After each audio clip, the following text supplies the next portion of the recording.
This is CBC Here and Now. Enjoying a walk outside? For some residents of Bali Line, that's not so easy. We actually had to jump into the ditch because they were pretty much off the road, and if we didn't move, we would have been hit. How speeding traffic impacts them, that's coming up. Low pressure moves in as we head through the weekend. I'll have the full details. Class action settlement. People who say they were abused at government-operated schools in the 70s and 80s are a step closer to receiving millions of dollars in compensation. Some of them are not well at all, deeply broken individuals who are really struggling to get by from day to day. Coming up on Here and Now. Good evening and welcome to Here and Now. I'm Anthony Germain. And I'm Peter Cowan. Those stories in just a few minutes, as well as the rising price of gas in this province. But first, we begin in Gander, where a Cormorant helicopter has crashed at the airbase. Yep, the CBC's Martin Jones is there at the scene tonight at 9 Wing Gander, and he joins us live. So Martin, what's the latest that you can tell us about this crash? Well, Peter, I'm standing on a service road that runs parallel to one of the main runways here at Gander International Airport. Details of this incident are still limited, but I can say it's been confirmed by Gander Search and Rescue that a Royal Canadian Air Force CH-149 Cormorant helicopter was involved in an incident here at the airport. Not sure what you can see behind me at this point. We're about half a kilometer from the crash site. It's the closest we can get to it. I was able to see from my vantage point that yellow Cormorant helicopter on its side. I was looking at the belly of that aircraft. The tail completely detached from the main fuselage. I wasn't able to see any rotors on that area either. Lots of emergency response vehicles certainly there. Now, weather conditions here today, there's an still winter here in Gander. A clear sky, light winds as well. Now, what we training flight with this helicopter. 49 as it was conducting hovering maneuvers here at Gander International Airport.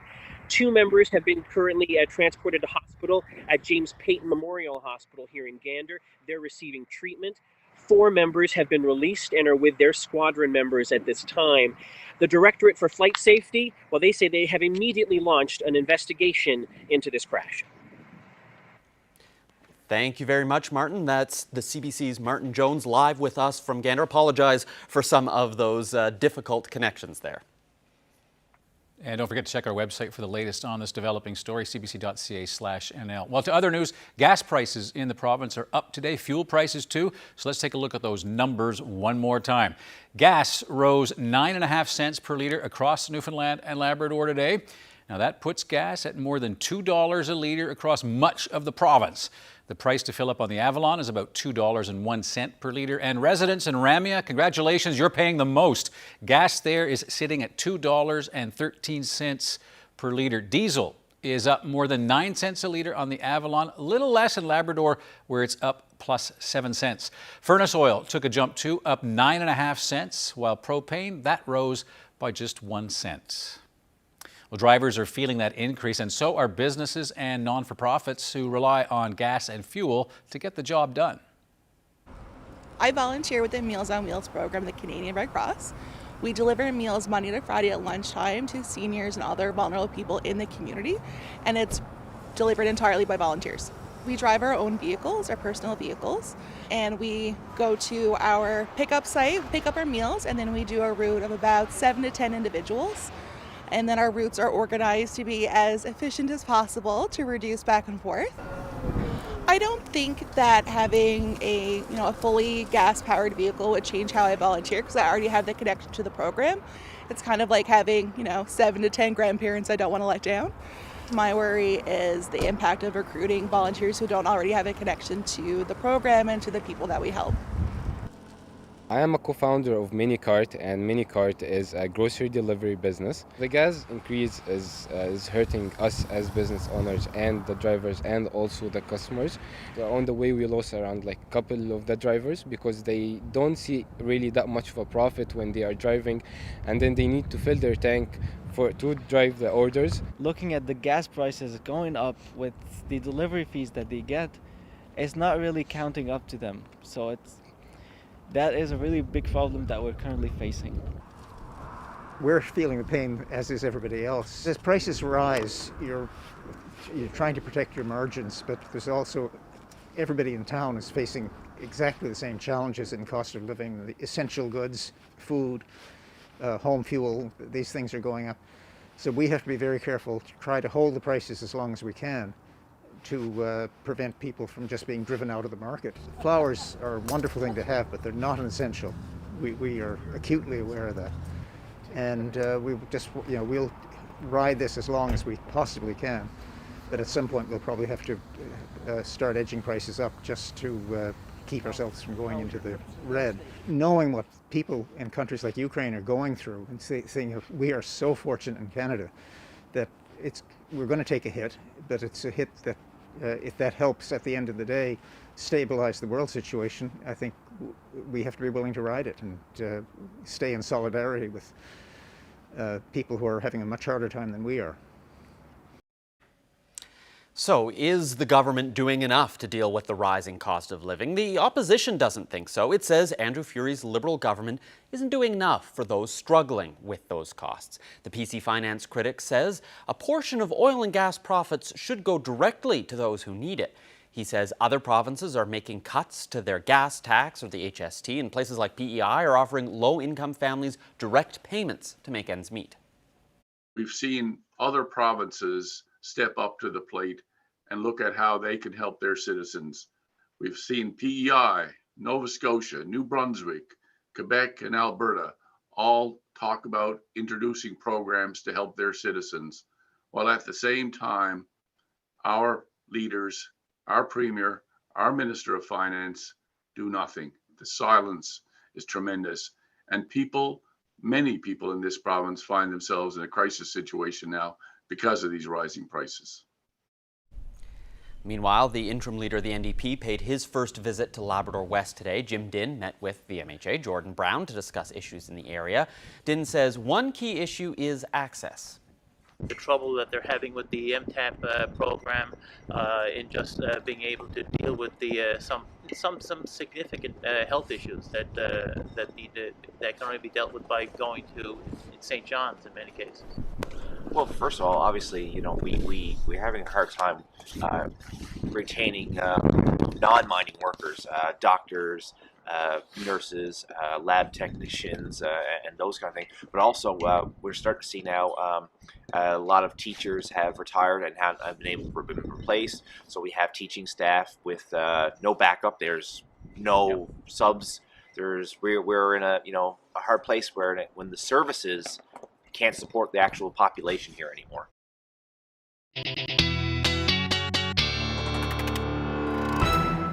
Well, it was a pretty quiet day today right out across the board, really. We did see mostly cloud cover, but then as the afternoon rolled through, finally saw some sunny breaks. We do have an area of low pressure to the north and a cold front extending right along with it. You can see that by the temperatures for eastern areas of Canada. 1 degree in Happy Valley, Goose Bay, -5 in Lab City today, and all those temperatures just barely above zero for the eastern portion of the island, or rather of Canada. Now, taking a look at the temperatures tomorrow morning for Lab City, once that cold front rolls through, you're jumping down to -22. It's got a quiet day tomorrow, but the next weather system moves in this weekend.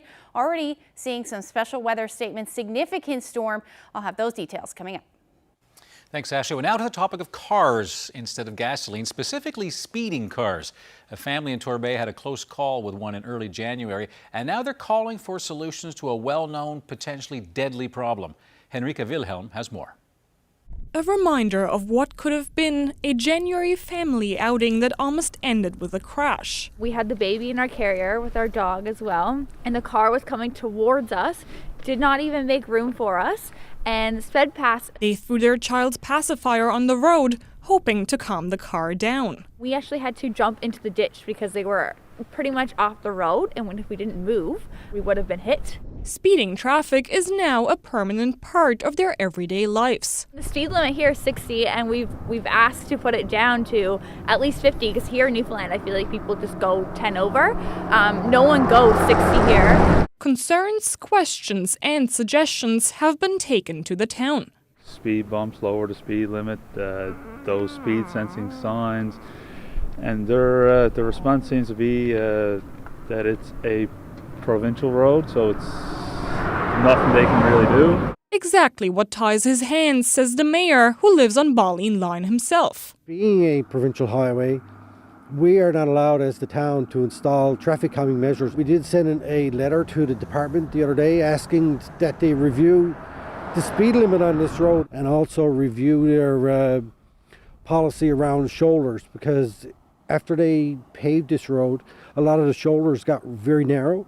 So it's more dangerous now for residents to walk. Transportation Minister Elvis Lovelace wasn't available to respond to residents' concerns. In an emailed statement to CBC News, the department said speed humps or cushions installations are directed towards neighborhood traffic calming and not directly intended for thoroughfares such as Balleen Line. The department will be following up with the town to discuss its concerns. According to the RNC, the number of traffic complaints on Balleen Line has gone up from 7 in 2019 to 21 in 2021. The number of tickets has also increased from 2 in 2019 to 19 in 2021. After their close call, Daw and Barker took their safety into their own hands, attaching a pole to their stroller that can swing out and keep cars at bay. And they want people to understand the possible consequences of their actions. It's not worth the speeding. If something happens, it's going to be too late, and it's going to be a difficult thing for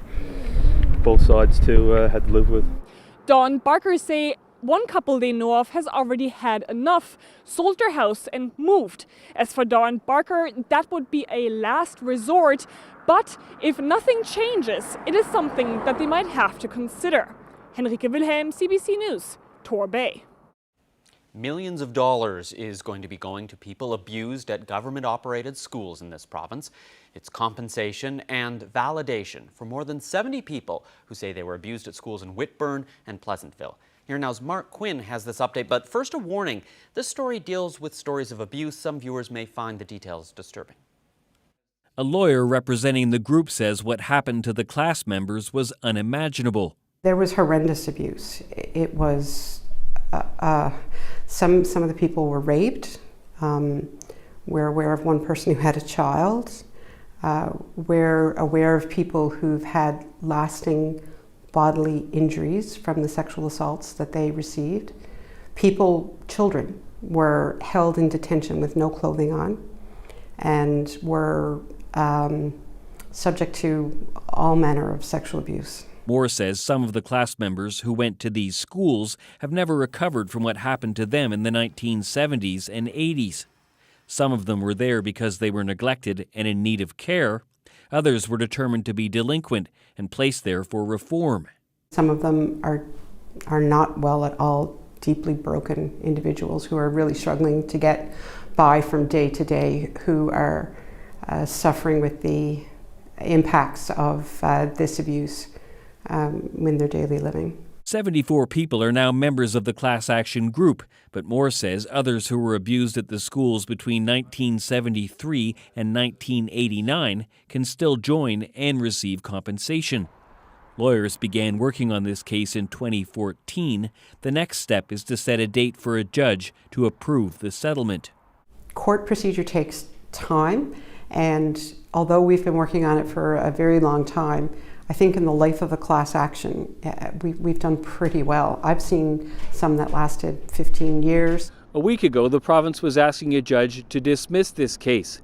And now, in a settlement that still has to be approved by a judge, the province isn't admitting liability, but it is willing to pay almost $12 million in compensation. Mark Quinn, CBC News, St. John's. On other news, the former Mary March Museum in Grand Falls, Windsor has a new name, the Demasduit Regional Museum. The decision was made by a panel of representatives from Indigenous organizations and governments, as well as the town and its Heritage Society. While another name, the Demasduit Interpretation Centre, was a popular choice with the public, the room says it wanted to distinguish this museum from the Beothuk Interpretation Centre in Boyd's Cove. Demasduit is believed to be one of the last known Beothuk in this province. Mary March was the name commonly used by settlers and her European captors. Well, Marble Mountain remains closed following that chairlift malfunction over the weekend. In an Instagram post earlier today, Marble says the Lightning Express is moving again and a part has been replaced. The staff are expected to test the Lightning Express lift tomorrow to determine if the hill can reopen on the weekend. As you saw there, Marble's postponed a concert set for the weekend, pushing it ahead an extra week. But over, get it inside, that'll do for 2. Nail-biter at the Briar today for Team Guju. It took the St. John's Rink extra ends to put away wildcard Team 3. The score there, 6-5. The wins mean Team Guju is the only undefeated team at the event in Alberta, and it automatically moves the team into the playoffs. As for Team Newfoundland and Labrador, they are playing Team Canada right now. That's last year's Briar champions. Well, and staying with sports, the Newfoundland Growlers had their 5-game winning streak snapped last night at the Mary Brown Centre. The Trois-Rivières Lions took down the Growlers 5-3. The two teams will play each other 3 more times this weekend here in St. John's. The Growlers currently sit in 2nd spot in the North Division with a record of 19 wins, 16 losses, and 3 overtime losses.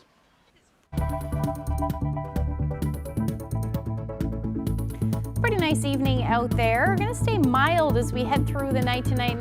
Mild couple of days, in fact. A really big warm up as we head towards the weekend. Does come with some wind. I'll have all the details coming up. Well, there are people on wait lists for Teslas and many other kinds of electric vehicles. Is there an opportunity being missed now with $2 gas and people looking at options? Stay tuned.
This weather update is brought to you by the Healthcare Foundation Home Lottery. Order tickets now at hcfhomelottery.ca.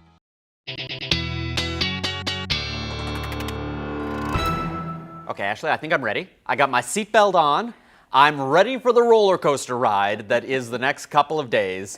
Give me an idea. How high are we going to climb, and then how fast are we going to fall? Yeah, that's going to happen fairly slowly until we get there, actually, because temperatures today weren't too bad. No, above they're nice and zero. warm. Yeah, and then they're going to continue to go above zero as we head through. What is today? Thursday, Friday, and into Saturday. It's been a week. It's been a week.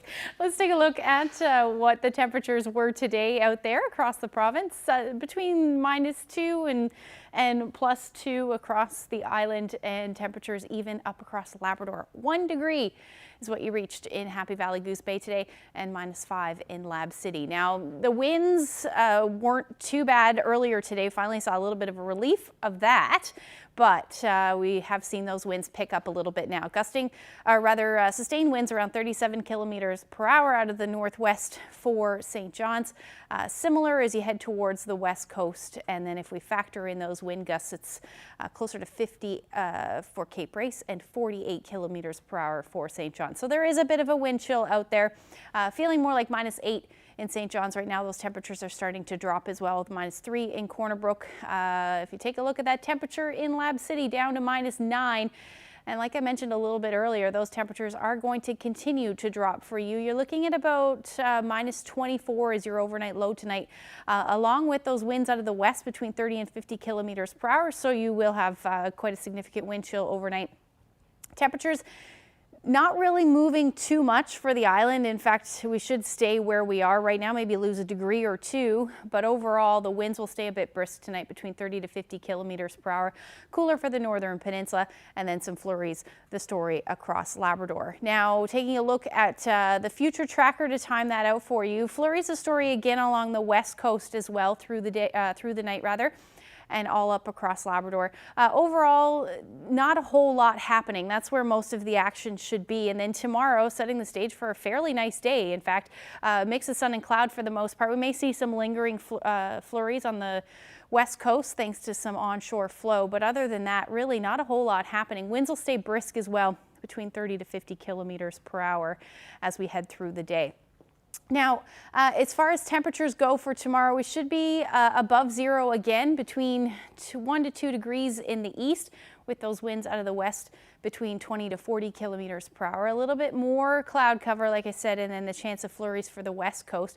Your temperature is a bit cooler as well, between -1 and -2, and then Labrador, about -15 will be the daytime high for Lab City tomorrow, and coastal areas, particularly the southeast, you're looking at your temperature around -7 for Friday. Now, the next system is going to move in as we head through Saturday night into Sunday, and it looking like it's going to be a fairly significant storm. Very strong area of low pressure is going to move in.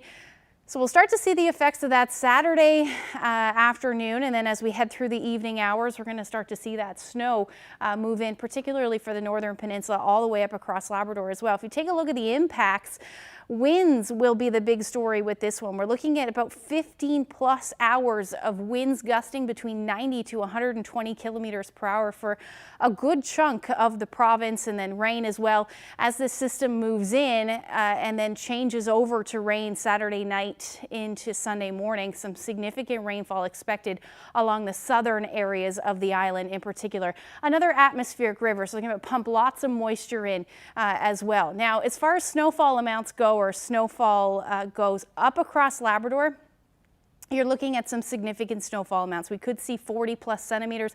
Combine that with some of those strong winds as well. Blowing snow, blizzard conditions as we head even through Saturday night into Sunday morning. You're looking at those winds gusting over 120 kilometers per hour. So it is going to be a pretty significant storm. By the time we get into Sunday afternoon and then into the evening hours, we will see the strongest winds along coastal areas of Labrador. Then we get back into that potential for some snow along the west coast, and then eventually the entire island through Sunday evening into Monday. So that's when those temperatures are going to drop back down. So that's a look at the weekend forecast. Looking ahead, we're going to see another warm up, but I'll have those details coming up.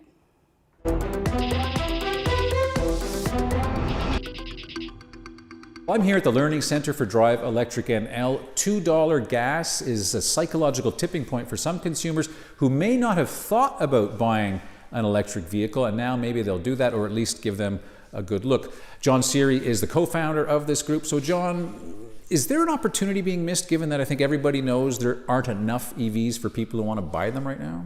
Demand is outstripping supply, not just here, but right across North America and around the world. But now is the time to give some serious thought and tell your preferred dealer this is what you are going to want to drive as your next car. Absolutely. You're obviously a firm believer in these kinds of vehicles. What are some of the other advantages of electric vehicles? One, EVs are very, very popular with especially women who don't care to go and get gas.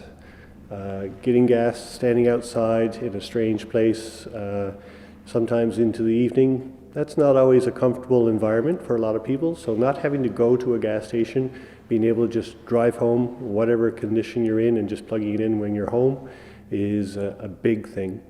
A lot of the newer EVs will have some features to do with bidirectional charging. So this would be for the trucks. So instead of having a backup generator, if you have a power outage, you'll be able to draw down power from your larger truck and run your house from that. Instant heat. I mean, we talk about, really cold, miserable day. Just take up your app and say, hey, I want to leave at 8 o'clock tomorrow morning, have the car nicely warm, and everything, all the snow and ice melted off, and the battery fully charged, ready to go. That's a feature of just about every EV you buy. You're an excellent salesman, you've proven that. Let me challenge you on the battery issue, whether these vehicles are really as green as is believed. The batteries require certain metals. Those metals have to be mined. Mining requires a lot of water, and depending which country it's happening in and the regulations, it can get messy and maybe not have the same kind of clean environmental footprint. What do you say to people who say, look, these vehicles are not what they appear? It's one of those things where you want to be careful of the information that you're seeing, for sure. We have some fantastic deposits right here in this province of cobalt. Lithium is not so much mined as in coming from doing evaporation and so on.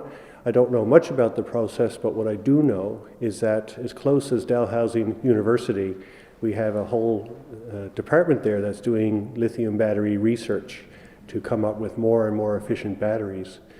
I wouldn't worry about these batteries being disposed of improperly. Very few of them are at the stage now where you throw them out. They usually get repurposed first. But what we do see is a lot of effort now in some of the larger centres to come up with full battery recycling, not just for the environmental part, but because those are very valuable minerals, and reclaiming them just by grabbing them from those little boxes that you see at the customer service places at hardware stores. They are pulling these back, doing what they call urban mining. So this is a fully recyclable product, and those facilities are coming. Quick last question to get back to where we started this whole thing. So as you know, John, people are looking at their they fill up at the pumps and go, my goodness, this is really, really expensive. When do you think we'll see the adequate supply for people who are really thinking about switching? This has to be a consumer-driven effort. And if you're at the pump and you're thinking that this is expensive, yes, it is. It's costing you 6 times as much to run your car as it needs to. If you had an electric vehicle, you could drive a similar vehicle for 1/6 that cost once you factor in the cost of gasoline and some oil changes, not to mention that the cars last longer. Yeah. But we need to go to your dealer, tell them what you're looking for, and push for it. And by all means, there's a role for government here as well. They can mandate that these cars should be available across the country, not just in a few different provinces. Well, John, your Resource and Learning Center is coming along. You're going to be opening it next month. I appreciate your time. Thank you very much. Thank you. Big changes come Monday as COVID restrictions end. You've got lots of questions. We're going to give you some answers coming up.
But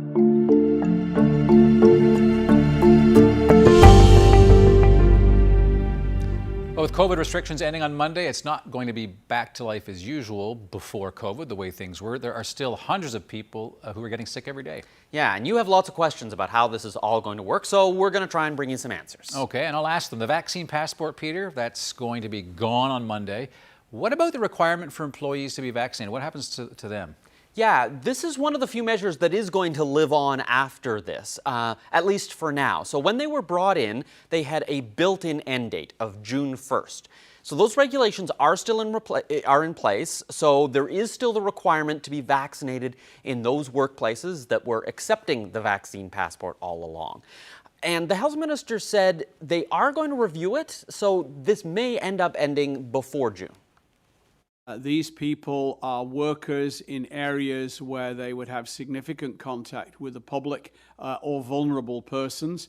And it was felt that as we let go of most of the restrictions, this, as it was done through regulation and doesn't involve a public health state of emergency, we would review at a later date and certainly probably beyond Easter. But it's set to expire automatically at the moment on the 1st of June.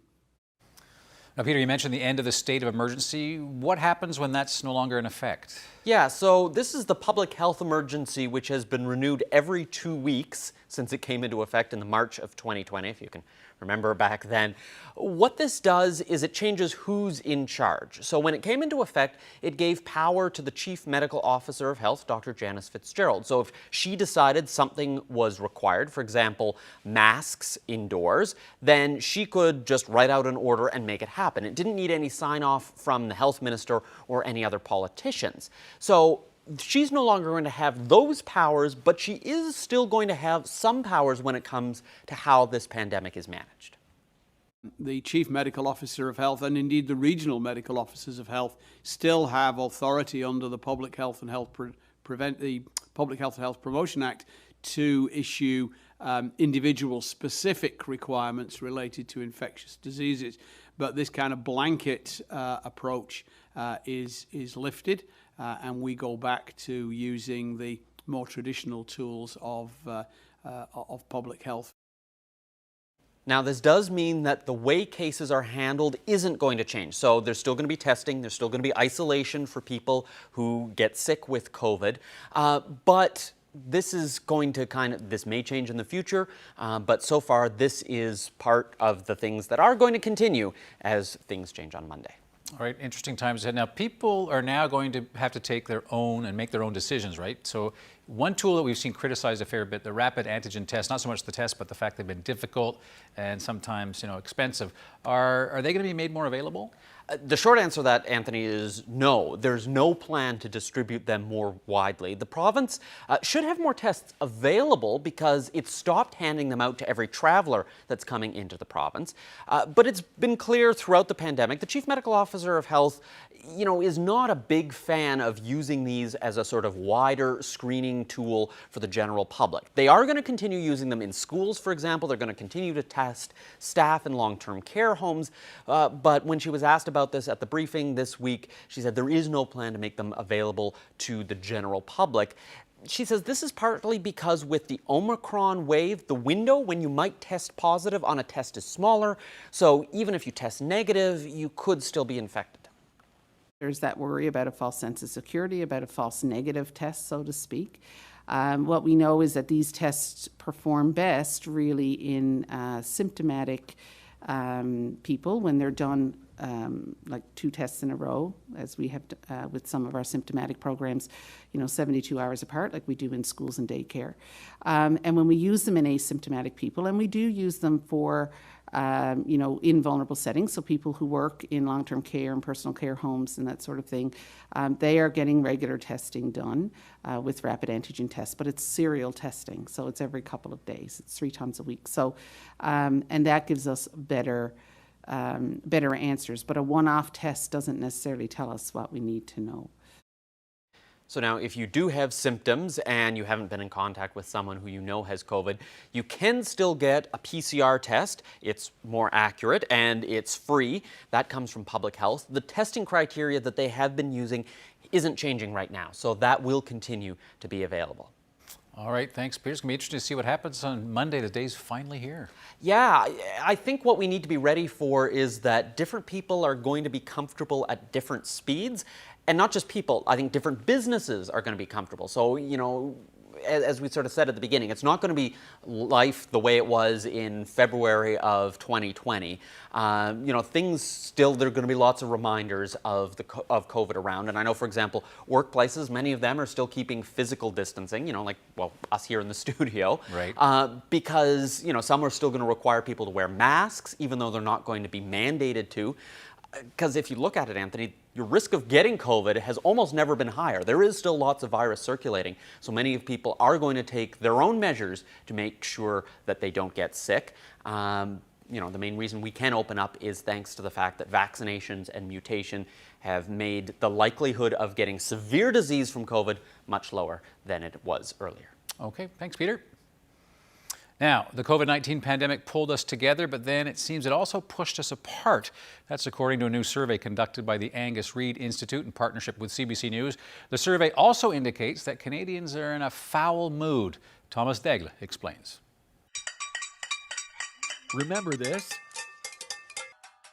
The pot banging and singing, the neighborhood gatherings, the feeling early on in the pandemic that we're all in this together. It's been a really wonderful opportunity to connect and to support each other. Not so anymore. If there has been change, it's been change for the worse. After 2 full years of uncertainty, new research shows Canadians agree the mood now is darker and people feel more divided. The ability to feel compassion or just a bit of kindness for people has really been scraped away. The survey, carried out by the Angus Reid Institute in partnership with CBC News, finds a staggering 79% of Canadian adults say the pandemic has brought out the worst in people, and 82% say it's also pulled people further apart. A large majority of respondents also say they're thankful to have been here in Canada through the pandemic. An acknowledgement from many, the past 2 years were worse in some other countries, but it still doesn't help improve the mood here now. Just ask those who've endured the pandemic in the hard-hit long-term care sector. We feel defeated. We feel the future is still unstable. We feel that there's still a lot that needs to be done. Canadians are timidly starting to come back together, like at this Toronto bar, where they've set up a re-socialization station for those comfortable enough to again meet strangers face to face. Getting back into like hanging out again is almost like we're going out of our comfort zone. I think really once we really start to reconnect, that I think a lot of those barriers that we threw up will disappear. Anytime restrictions have eased and the weather's improved, Canadians' demeanor has warmed as well. There's hope for that again. The national mood, it seems, can only get better. Thomas Daigle, CBC News, Toronto.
It's been 2 weeks to the day that Russia unleashed its invasion of Ukraine. One of the first cities to feel the brunt of the attack was Mariupol, an important port on the Black Sea in southeastern Ukraine. It's been under siege since the early days of the fighting, and there are now attempts to get a major relief effort to the city.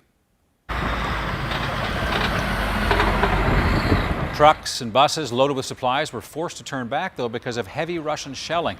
At the same time, Ukrainian officials continue to try to get people out. They say the humanitarian crisis in Mariupol is worsening under relentless Russian bombardment. That includes the hit on a maternity hospital there yesterday. 3 people, including a child, were killed. The World Health Organization says Russian forces have hit 18 Ukrainian hospitals since the invasion began. And Ukraine and Russia held their highest level talks. Yet today, both sides met in Turkey. However, there have been no breakthroughs or key agreements. Well, more than 2.3 million people have left Ukraine during the last 2 weeks. Countries along Ukraine's western borders are receiving tens of thousands of displaced people every day, and more than half of the refugees are making their way to Poland. The rest, though, they are spread across smaller neighbors, including Romania, Moldova, and Slovakia, which are struggling to keep up with the influx. The CBC's David Common is at the Ukraine-Slovak border. You get a sense of the mammoth effort to help evacuees in places like this. Slovakia, we're in the train station in the city of Košice, and you see volunteers, there's food that's being offered to evacuees, and evacuees who are, sometimes elderly, often a lot of kids and their mothers, the men having been left back in Ukraine, and they're taking whatever they could get out. Sometimes it's backpacks and stuffed animals and plastic bags, and whatever you can get your hands on. And the stories that we hear about the travel out, the frantic, horrifying journey, sometimes under bombardment, sometimes after having spent 7 days in a cellar or a bomb shelter to escape some of the air raids and the artillery attacks. Slovakia, though, is a smaller, not as well-off country as some others in this region, and so its ability to absorb this is limited. And so there really is an effort that once people get to border points, to get them out to places like this, to train stations where they can move beyond, move into other countries, move to where there are greater resources, because the numbers are just staggering and the need enormous. And not everybody here has somebody they can go to. And so it's not even clear where they will end up or what will happen when they get there. And of course, will they ever get to go home? And it's a question many people are wondering. They don't really have an answer to. David Common, CBC News in Košice, Slovakia. Prime Minister Justin Trudeau met with Poland's Prime Minister today as he continues his meetings with European leaders on Ukraine. Later, Trudeau met with U.S. Vice President Kamala Harris, who is also in Poland for similar discussions. We stand in solidarity in terms of our outrage at this war and the aggression that Russia has taken against Ukraine. Warsaw and Washington have been in controversial talks about providing fighter jets to the Ukrainian Air Force. Earlier, Prime Minister Trudeau announced Ottawa is upping its matching contributions for donations to the Red Cross to a total of $30 million. He also pledged Canada will help with a war crimes investigation following Russia's targeting of civilians and a maternity hospital that I just mentioned in the city of Mariupol. Meanwhile, another plane load of Canadian aid is making its way to Ukraine. It's filled with supplies collected through a community drive that was headed by Edmonton firefighters. The CBC's Julia Wong has more. This plane you see here behind me is taking off from Edmonton, headed to Ukraine to help out with humanitarian efforts there. More than 10 tons of equipment costing millions of dollars have been packed onto this plane, and it includes medical supplies like tourniquets, medical gauze, and thermal blankets. There's also firefighting equipment as well as tactical equipment for soldiers like warm clothes, binoculars, and protective eyewear. Now, these donations are a result of efforts from organizations here in Edmonton, and all have been bought or donated by businesses, community members, or fire rescue services. In fact, the plane itself has been provided, organizers say, by an American donor. Alberta has a large Ukrainian community. There are about 350,000 people here of Ukrainian descent, and the invasion of Russian troops into Ukraine has hit many of them hard. It's had a very deep impact on people in this province, and many of them have felt compelled to help out in this very tangible way by providing potentially life-saving equipment that could make a difference immediately. They're giving the tools to fight the fires, they're giving the tools to treat the wounded, they're giving the tools to find the people that are in these buildings that are collapsed. I can only hope that that's going to save somebody's life and as many lives as possible. One thing we want to focus on is making sure that people live in Ukraine. Volunteers from Edmonton will escort the donations to the Ukrainian border and then will hand them off to the state emergency services of the Ukrainian government. Julia Wong, CBC News, Edmonton.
Well, tonight we dip into the CBC archives for a rescue story that got a lot of national attention back in 1985. So picture this. On an icy evening in March, in the town of Torbay, there was a moose, and it fell through the ice. The kind of story the rest of Canada loves from this province. The rescue took hours. They even brought in a boat and a chopper to help.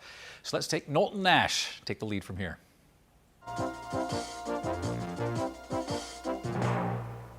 It's that time when the ice on our rivers and lakes looks thick enough, but in many places it's really very treacherous. And it's not just people who sometimes find out the hard way. Maureen Annenson reports there was a most unusual rescue near St. John's, Newfoundland today. The moose got trapped around 3 o'clock this afternoon. He had fallen off a cliff and found himself on the edge of this wharf, so he jumped off. After walking across the ice, he fell in.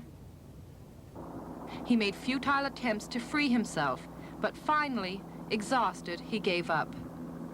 Kids gathered around to watch. A rescue team arrived, a chopper with wildlife officials. With the help of some local fishermen, they set out to free the calf. The boat was loaded with slings, ropes, and a ladder. They used a boat in case the men themselves fell through. When they reached the moose, he was feeble and frightened. They tried to calm him. Finally, they lifted him out. He fell about 2 meters. The rescue attempt had failed. Nobody from the shore could tell if he was dead or alive. Half an hour later, another attempt was made. This time, it was successful. The helicopter lifted the calf out of the water and brought him to safety.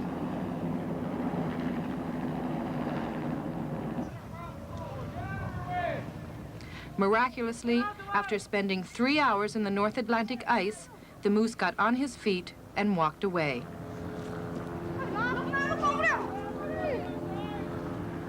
Maureen Annenson, CBC News, Torbay, Newfoundland.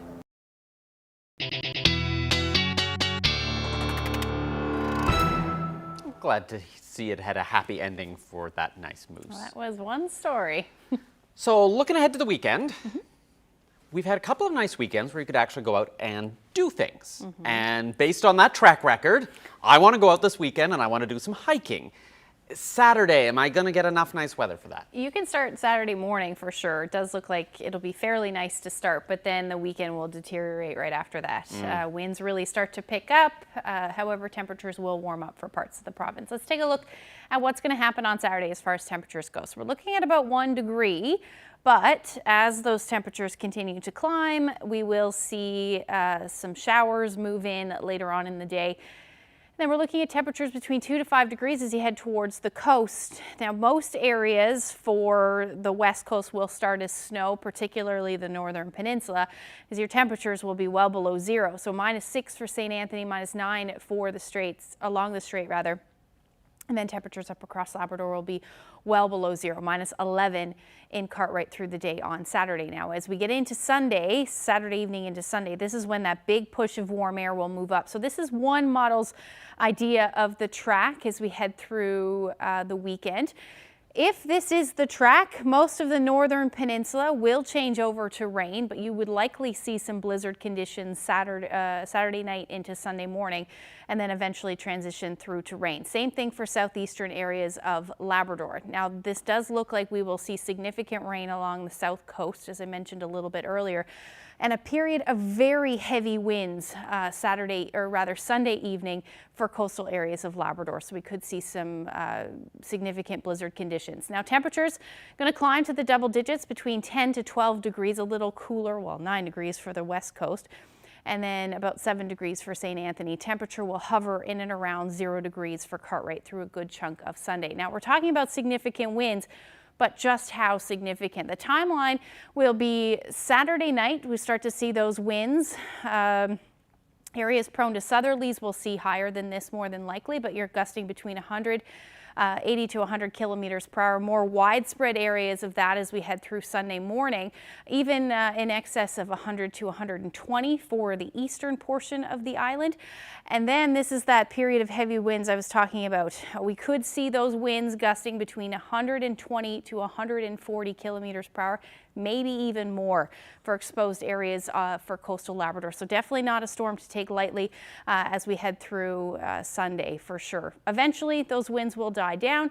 As we get into Monday, though, we're still looking at those winds gusting for some areas between 60 to 80 kilometers per hour. So winds temperatures will drop back down by Monday. Then Tuesday, we're looking at about 4 degrees.